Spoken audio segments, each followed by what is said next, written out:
Hello friends, मैं नीता भास्कर आप सभी लोगों का अपने यूट्यूब चैनल पर स्वागत करती हूँ। और पॉलिटिकल साइंस में हम 15 क्वेश्चन कंप्लीट करेंगे जो कि आने वाले सभी एग्जाम के लिए इंपॉर्टेंट है।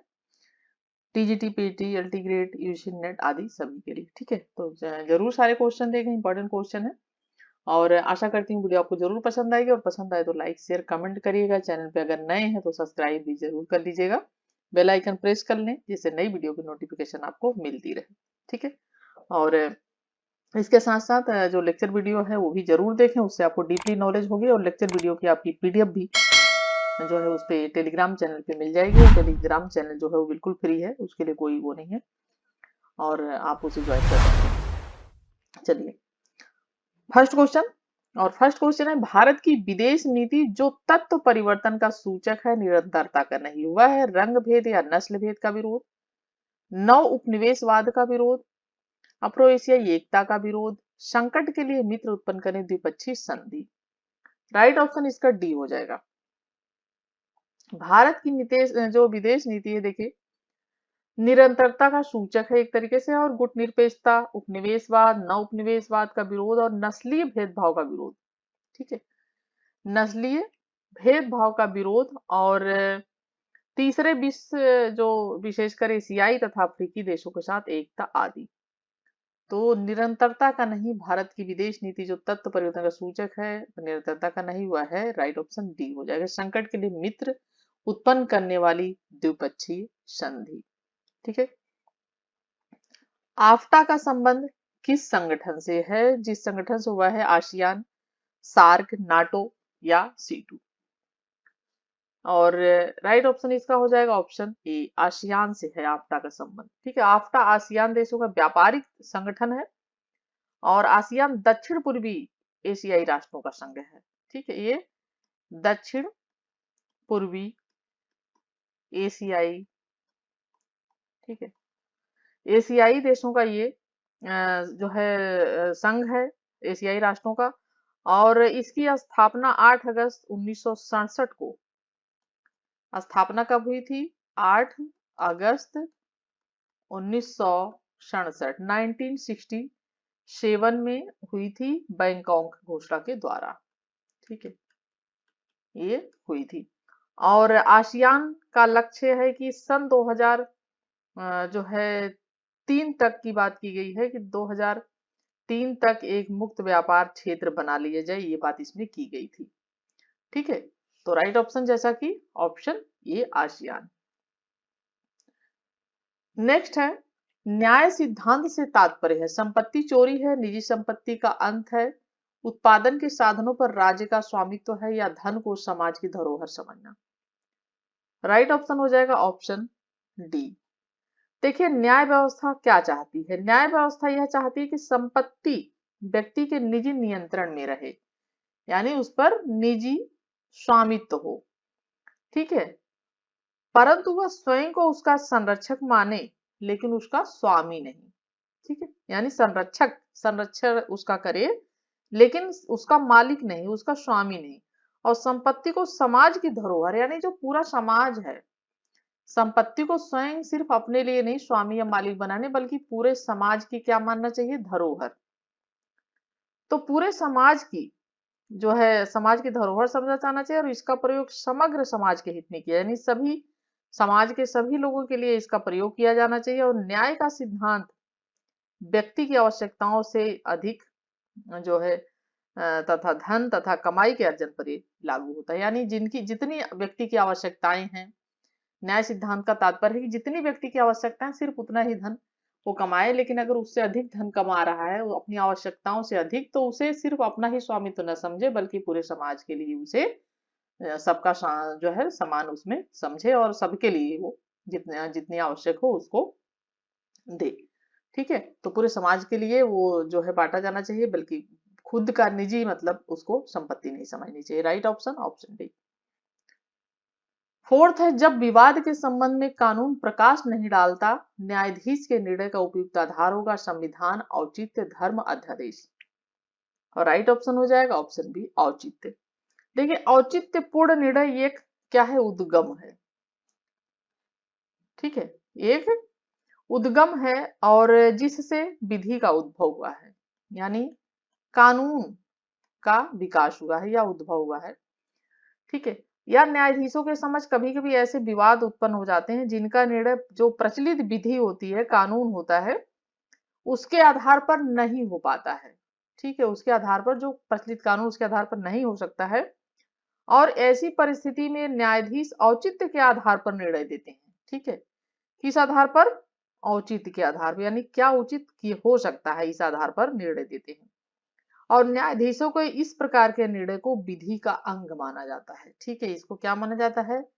विधि का अंग माना जाता है। तो ये हो जाता है औचित्य। जब विवाद के संबंध में कानून प्रकाश नहीं डालता तो न्यायाधीश के निर्णय का उपयुक्त आधार होता है औचित्य का आधार, औचित्यपूर्ण आधार। फिफ्थ क्वेश्चन है, अभिजन सिद्धांत में लासवेल का योगदान है। शक्ति की दृष्टि से समाज में मात्र दो वर्ग होते हैं। बी है राजनीतिक अभिजनों के निर्णयों में जनकृति की धारणा। सी है शक्ति की अवधारणा में जनकृति का महत्व नहीं। और डी है अभिजन वर्ग में संचालन। राइट ऑप्शन हो जाएगा ऑप्शन बी, राजनीतिक अभिजनों के निर्णयों में जनकृति की धारणा। ठीक है, ऑप्शन बी, यानी लासवेल के अनुसार किसी राजनीतिक समाज के अंतर्गत राजनीतिक अभिजन की रचना शक्ति को धारण करने वाले से होती है, और शक्ति के जो धारक होते हैं उन नेतृत्व करने वाला वर्ग तथा सामाजिक समुदाय जाते हैं, जिनमें से नेतागण होते हैं, ये एक विशेष ढंग से आते हैं जो होते हैं नेतागण। ठीक है, और तथा जिनके प्रति एक समय जो है निश्चित समय में वो उत्तरदायी होते हैं। तो राजनीतिक अभिजन को निर्णय जनकृति की धारणा, अभिजन सिद्धांत, लासवेल का योगदान।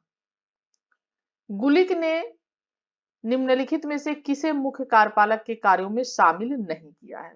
ठीक है, तो जैसा कि गुलिक ने प्रशासनिक प्रक्रियाओं में पोस्ट कार्य शब्द का प्रयोग किया था। ठीक है, क्या किया था?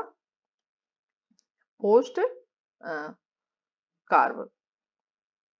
ठीक है, और इसके लिए देखिए उन्होंने कई उसके नियम बनाए थे, और ये ठीक है, तो इसके लिए नियम बनाए थे।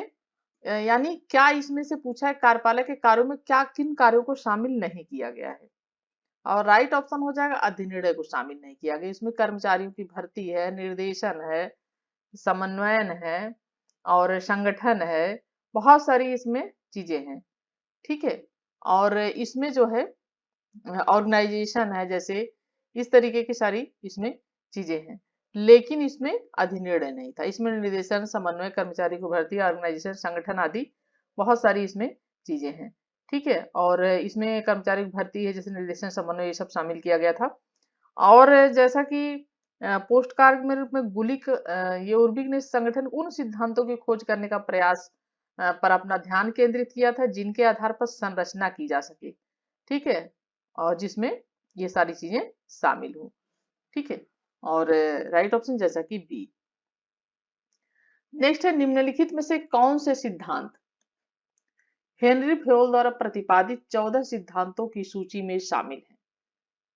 फर्स्ट पॉइंट है व्यक्ति हित का समान हित के अधीन होना, संविदा के आधार पर नियुक्ति, समूह भावना, इक्विटी। 7 क्वेश्चन का राइट ऑप्शन हो जाएगा ऑप्शन बी, यानी फर्स्ट, थर्ड और फोर्थ। व्यक्ति हित का सामान्य हित के अधीन होना,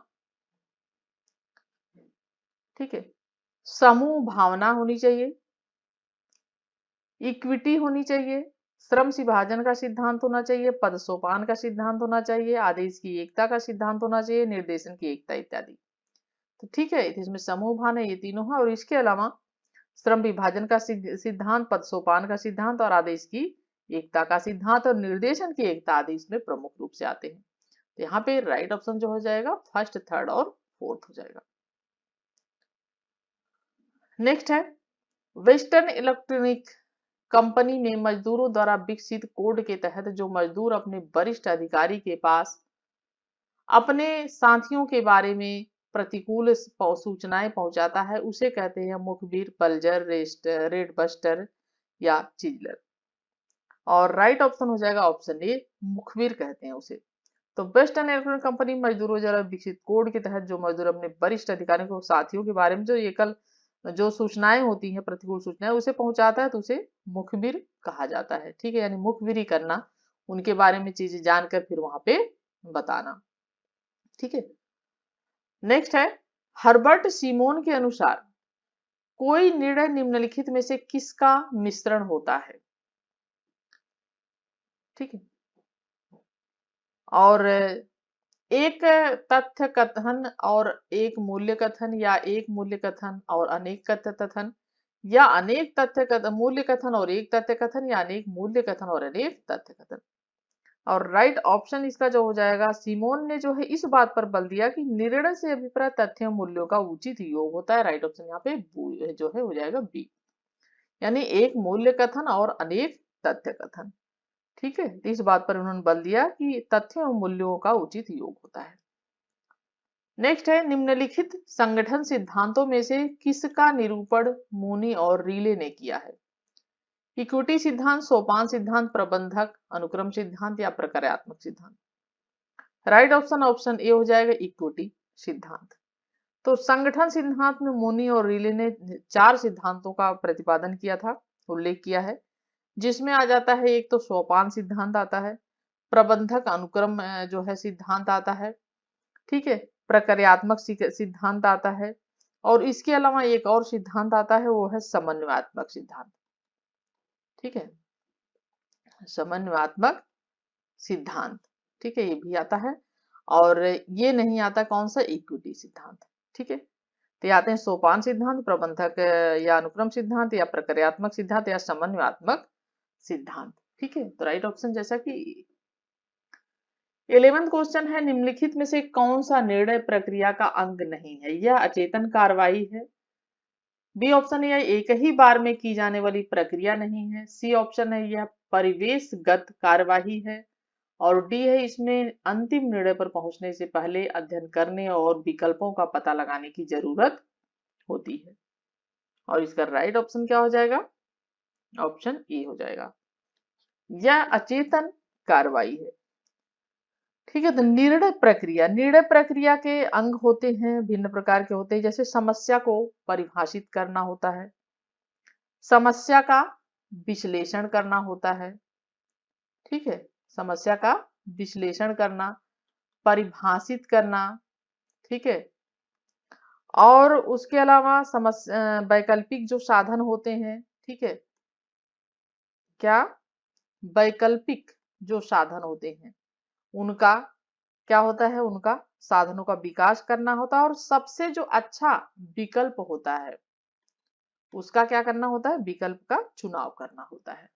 तो राइट ऑप्शन, निर्णय प्रक्रिया अंग नहीं है, वो है अचेतन कार्रवाई नहीं है, यानी अचेतन कार्रवाई नहीं हो जाती है, या ये कई बार में की जाने वाली प्रक्रिया नहीं, या परिवेशगत कार्रवाई है।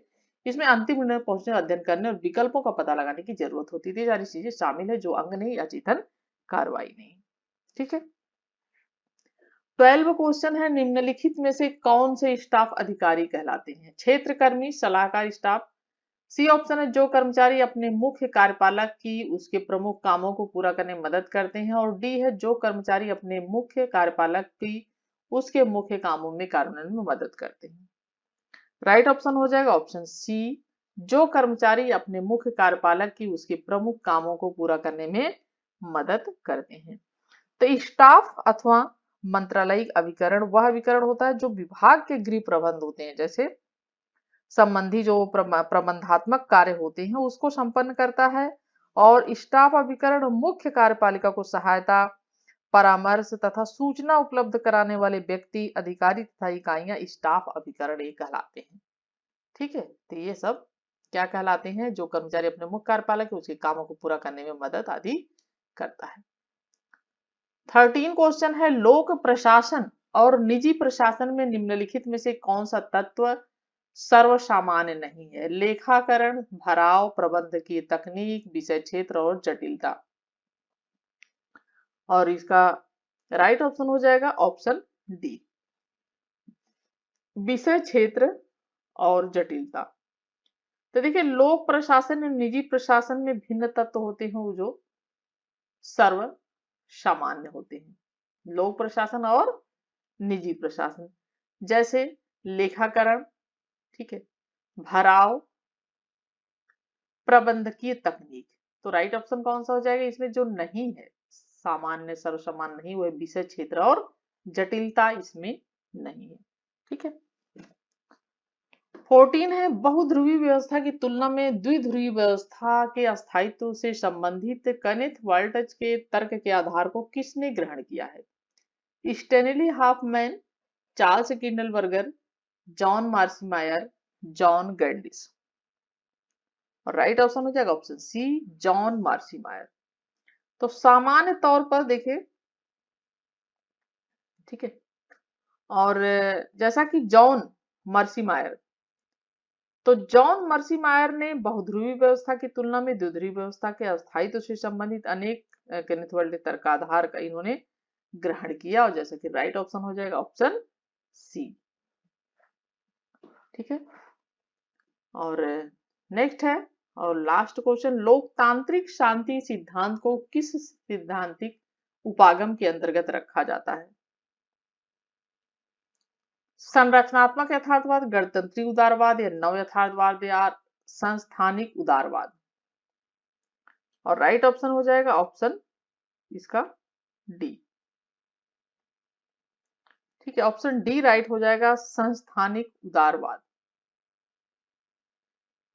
तो उदारवाद दो मुख्य बातों पर बल देता है। कितनी बातों पर बल देता है? दो बातों पर। ठीक है।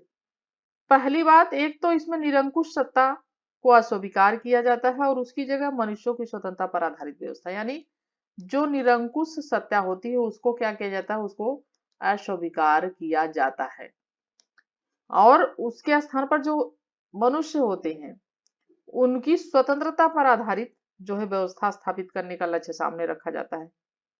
अधिक से अधिक मनुष्यों को स्वतंत्रता देना चाहते हैं उदारवादी। और दूसरे, इनमें व्यक्ति के व्यक्तित्व की स्वतंत्र अभिव्यक्ति की मांग की जाती है, यानी व्यक्ति जो है उसकी अभिव्यक्ति की आजादी दी जाती है। ठीक है, उसको स्वतंत्रता दी जाती है, तो उसके स्वतंत्र अभिव्यक्ति की मांग की जाती है। तो संस्थानिक उदारवाद लोकतांत्रिक शासन सिद्धांत को किस सिद्धांतिक उपागम के अंदर रखा जाता है? राइट ऑप्शन संस्थानिक उदारतावाद, ऑप्शन डी हो जाएगा। और 15 क्वेश्चन कंप्लीट होते हैं, और आशा करती हूँ वीडियो आपको अच्छी लगी होगी, और अच्छी लगी हो तो जरूर लाइक शेयर कमेंट करें।